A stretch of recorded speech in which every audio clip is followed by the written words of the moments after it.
morning students. Today's lecture on elastic collisions and coefficient of restitutions. Let us consider two particles of masses m1 and m2. Consider that these two particles are moving along a straight line with velocity u1 and u2 before the collisions. After collision, these particles continue to move along the same straight lines and the velocities after collision v1 and v2 of these particles. As we can write that the velocity of approach of two particles is equal to u1 minus u2 and velocity of separation of two particles v2 minus v1. u1 minus u2 and velocity of separation of two particles v2 minus v1. As we know that in an elastic collision, the momentum of the system या momentum of the particle is conserved. Yesterday video में हमने ये सारा कुछ लिखा था. अगर आपने नहीं पता तो आप उस वीडियो के लिंक में जाके उसको देख सकते हैं कि हमने इन इलास्टिक कोलिजन डिटेल में स्टडी किया हुआ है कि the collision is said to be inelastic if the linear momentum remains conserved and kinetic energy does not remain conserved. ये हमने कल पढ़ा हुआ है.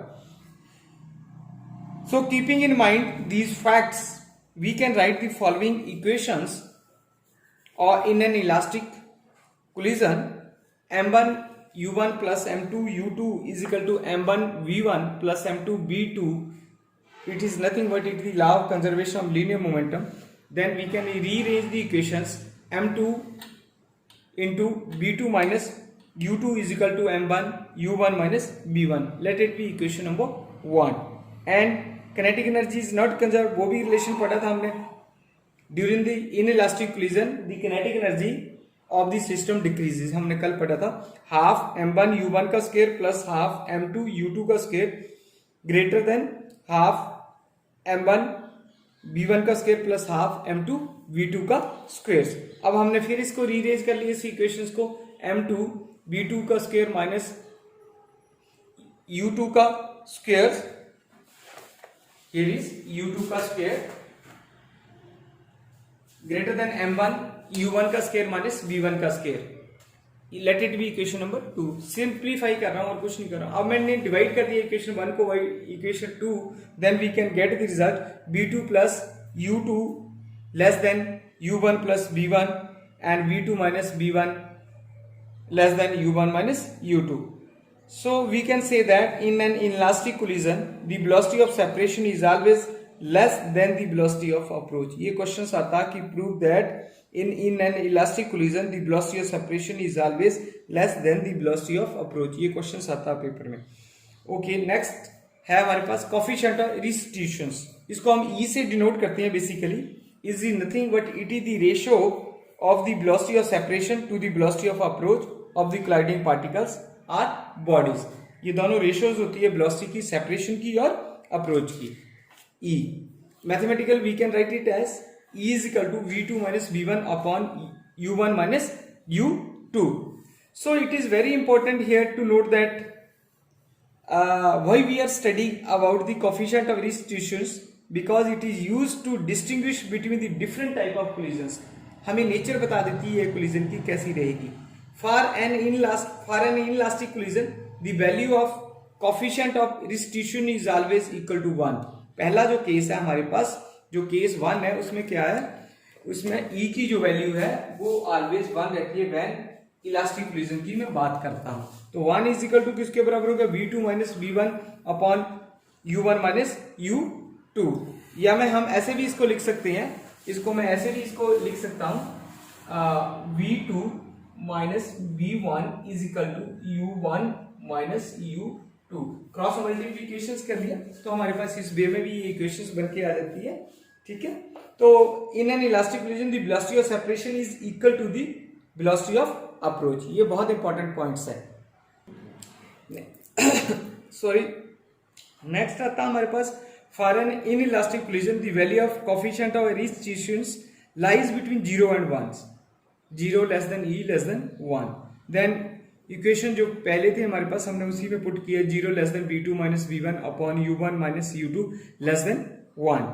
So multiplying this equation throughout by u1 minus u2, then we can get the results 0 less than b2 minus b1 less than u1 minus u2. It means that the collision, in an elastic collision, the two bodies possess a non-zero velocity of separations, and also in case of velocity of separation is always less than the velocity of approach. जब हमारे पास perfectly elastic collision होता तो E की जो value है वो zero हो जाती है, तो b2 minus b1 is equal to zero, then we can say that b2 is equal to b1. It is perfectly elastic collision. In elastic collision of the two body moves with a common velocity, या we can say that the two body stick together. Next है हमारे पास elastic collision in laboratory systems. अब laboratory system हमने कल भी पढ़ा था, पिछली वीडियो में देखा है. Laboratory system, a coordinate system fixed to earth which is treated as an inertial frame is called laboratory frame. Okay, now start this articles. Consider a particle A of mass m1 moving with velocity u1 towards the particle B of mass m2. Particle B here, mass m2, particle B having mass m2 initially at rest, u2 is equal to 0 in laboratory system. After the collision, let b1 and b2 be the velocities of the particles A and B having masses m1 and m2. Let phi be the angle of scattering of incident of particle A and the angle alpha of recoil of the target particle B. If since the collision is elastic, हम सोचते हैं कि जो हमारा collision है वो elastic है. अब इलास्टिक collision है, it means that the both linear momentum and kinetic energy remains conserved. So according to the law of conservation of kinetic energy, half m1 u1 का square plus 0 is equal to half m1 v1 का square plus half m2 v2 का square. Let it be equation number 1. By using the law of conservation of linear momentum along X axis, क्योंकि इसके दो component है, एक x axis है एक Y axis है. फर्स्ट मैं एक्स एक्सिस कंपोनेंट की बात करता हूं, तो m1 u1 प्लस 0, क्योंकि u2 मेरा रेस्ट में था तो 0 होगी, is equal to m1 v1 cos phi plus m2 v2 cos alpha, क्योंकि एक एंगल ऑफ रिकॉयल है, टारगेट है, और एक एंगल ऑफ स्कैटरिंग्स है. अब अलोंग दी वाई एक्सिस उसमें दोनों कंपोनेंट m1 u1 और u2 0 है, तो वो 0 हो जाएगा, तो m1 v1 sin phi plus m2 v2 sin alpha. Let it be equation number 3. These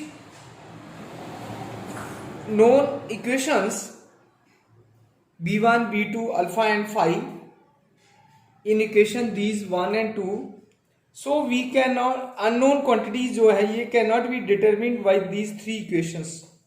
इसमें हमें कुछ खास इंफॉर्मेशन नहीं मिली है, हम कुछ इसमें प्रिडिक्ट नहीं कर पा रहे हैं प्रॉपर. तो हमने क्या किया, स्पेशल केस ले लेते हैं. इफ m1 और m2 को क्या करता हूं मैं m से कर लेता हूं. सो इक्वेशन नंबर 1 और 2 क्या हो जाती है, u1 का square is equal to b1 का स्क्वायर प्लस v2 का स्क्वायर, क्योंकि वो दोनों है तो बराबर होंगे, तो कॉमन आ जाएगा और वो कैंसिल कर देगा इफेक्ट एक दूसरे का. Similarly u1 is equal to b1 cos phi plus v2 cos alpha, ये इक्वेशन नंबर हमने इसको 5 दे दिया. Similarly b1 sin phi is equal to v2 sin alpha, let it be equation number 6 होगी. अब इक्वेशन नंबर जो 5 है उसको मैं इस वे में भी लिख सकता हूं, u1 minus v1 cos phi is equal to v2 cos alpha. Let it be equation number 7. अब इक्वेशन नंबर 6 और 7 को मैं क्या करता हूं, स्क्वेयरिंग और एडिंग कर देता हूं सिंप्लीफाई करने के लिए.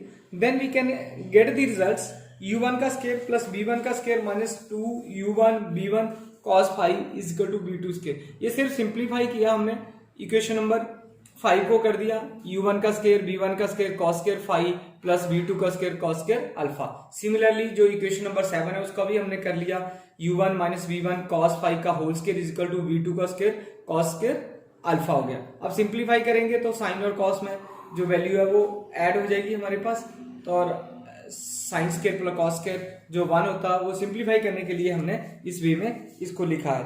तो दो रिजल्ट है हमारे पास वो ये निकल के आ जाता है u1 का स्क्वायर प्लस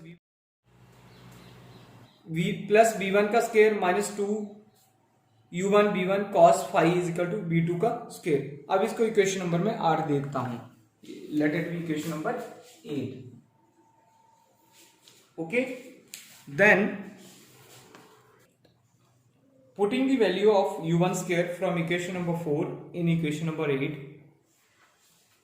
v1 का स्क्वायर प्लस v2 का स्क्वायर प्लस v1 का square minus 2 u1 v1 cos phi is equal to v2 का स्क्वायर। सिंप्लीफाई कर रहे हैं और कुछ नहीं कर रहे हैं।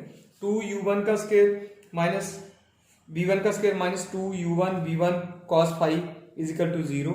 सिंप्लीफाई कर रहा हूं मैं उसको, ठीक है। तो हमारे पास क्या आ जाएगा, v1 is equal to u1 cos phi.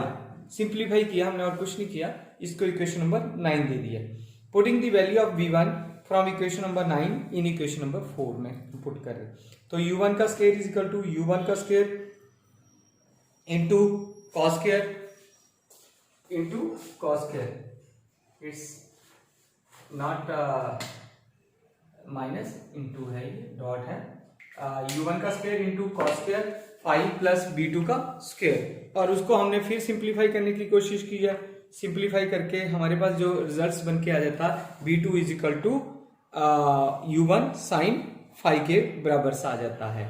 अब फिर putting the value of v1 and b2 from equation number 9 and 10 in equation number 6 हमने वैल्यू पुट की है, तो हमारे पास क्या आ जाता है, u1 cos phi into sine phi is equal to u1 sine phi into sine alpha. Okay, sine phi से sine phi cancel कर दिया, u1 से u1 कर दिया, तो हमारे पास क्या बच गया, cos phi is equal to sine alpha. अब साइन अल्फा हमने कोसाइन आइडेंटिटी से लगा ली, cos 90 माइनस अल्फा कर लिया, तो वो हमें पता साइन अल्फा के बराबर होता है। Sine theta is equal to cos 90 minus theta, तो साइन थीटा के बराबर होता है। तो फाइव इज कॉस से कैंसिल कर दिया मैंने, फाइव इज इक्वल टू किसके बराबर किया, 90 डिग्री माइनस अल्फा, तो alpha plus phi is equal to 90 degree. So we can find here in the laboratory system the two particles of equal mass will move at right angle to each other after collision if one of these were at rest before collisions। ये बहुत important articles है, ये most of the time जो है वो exam में पूछा जाता है हमसे। नेक्स्ट है हमारे पास velocity of centre of mass in lab system या in laboratory systems. Consider a particle of mass m1 moving with velocity u in lab frame collides with another particle having mass m2 at rest, and let after collision the velocities of the masses m1 and m2 change from b1 to b2 respectively. Since collision is elastic, so the linear momentum remains conserved, m1 u1 plus 0 is equal to m1 b1 plus m2 b2. Velocity of center of mass before collision v is given by v is equal to m1 u1 plus 0, क्योंकि u2 rest में था, m1 plus m2 is equal to, simplify हो गया, m1 u1 upon m1 m2, let it be equation number 2। The velocity of centre of mass after collision b dash से represent कर लिया हमने, is given by m1 v1 plus m2 v2 upon m1 plus m2। So by using the equation number 1 we get b dash is equal to m1 u1 upon m1 plus m2. So we can get the results b dash is equal to b.